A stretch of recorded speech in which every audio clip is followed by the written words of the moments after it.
So next question another 2 point charges A and B having charges plus Q and minus Q. Okay.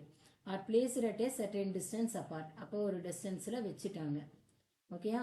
அப்போ force acting between them. அப்போ இங்க வந்து வேற எந்த மீடியமும் நமக்கு கொடுக்காததுனால நம்ம எப்பவுமே என்னதான் எடுத்துப்போம்? F in airன்னு எடுத்துப்போம். F in air எவ்வளவு? அவங்க கொடுத்துருக்காங்க F. ஸோ நமக்கு தெரியும் K, Q1, Q2. Q1 என்னது ப்ளஸ் Q, Q2 என்னது மைனஸ் Q. பட் மைனஸ் இங்கே ரெப்ரசென்ட் பண்ணுறது force of attraction. Okay, so divided by R square என்னது இது வந்து எஃப் வேல்யூன்னு கொடுத்துருக்காங்க. So it is K Q square by R ஸ்கொயர்னு எழுதிட்டு ஒன்றுன்னு வச்சுக்கலாம். இப்போ என்ன கொடுத்துருக்காங்கன்னா 25% of charge A is transferred to B. சரியா? ஸோ ஒரு சார்ஜ்லேருந்து நம்ம என்ன பண்ணுறோம், அதாவது சார்ஜ் ஏ ப்ளஸ் க்யூவில் இருந்து ஏ தானே, ஏ வந்து ப்ளஸ் க்யூ, அதை நான் என்ன பண்ணுறேன் 25 எடுத்து 25% எடுத்து நான் வந்து இதுக்கு கொடுத்துறேன் பிக்கு. சரியா? அப்போ திரும்ப இப்போ புது ஃபோர்ஸ் என்ன அப்படின்னு கேட்குறாங்க.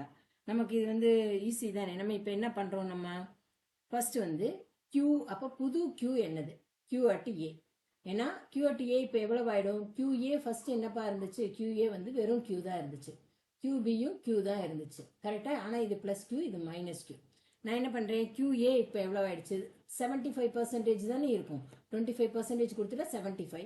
75 by 100 என்னது 3/4 ஆஃப் கியூஏ. அப்போ என்ன இருக்கும், 3/4 ஆஃப் ப்ளஸ் கியூ. ஆனால் கியூபி என்ன இருக்கும், இப்போ ஆல்ரெடி என்ன இருந்துச்சு, மைனஸ் கியூ இருந்துச்சு. இப்போ நான் என்ன பண்ணுறேன் 1/4 ஆஃப் ப்ளஸ் கியூ ஆட் பண்ணுறேன்.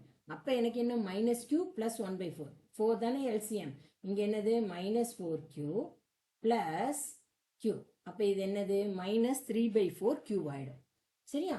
இப்போ எனக்கு இப்போ புதுசாக சிஸ்டம் போடுங்க. இப்போ சிஸ்டம் இப்போ என்னது 3/4Q minus 3/4Q. Separation மாற்றிருக்காங்களா? Separation மாற்ற கிடையாது. அப்போ எஃப் இன் ஏர் தான் இதுவும். ஸோ எஃப் இன் ஏர் எவ்வளவு, K இன்ட்டு Q1 3/4Q. இது மைனஸ்கன்னா இங்கே மறைஞ்சிருச்சு. 3/4Q divided by R square. அப்போ 9/16 KQ square by R square. இது வந்து நான் F in air வச்சிருக்கேன், அது F. அது கரெக்ட் அவங்க கொடுத்துருக்காங்க. அப்போ இது என்னது 9/16. இந்த வேல்யூக்கு பதிலாக நான் என்ன எழுதலாம், Fன்னு எழுதலாம். அப்போ new F dash in air எவ்வளவு, 9/16 டைம்ஸ் F. அப்போ அந்த ஆன்சர் வந்து A.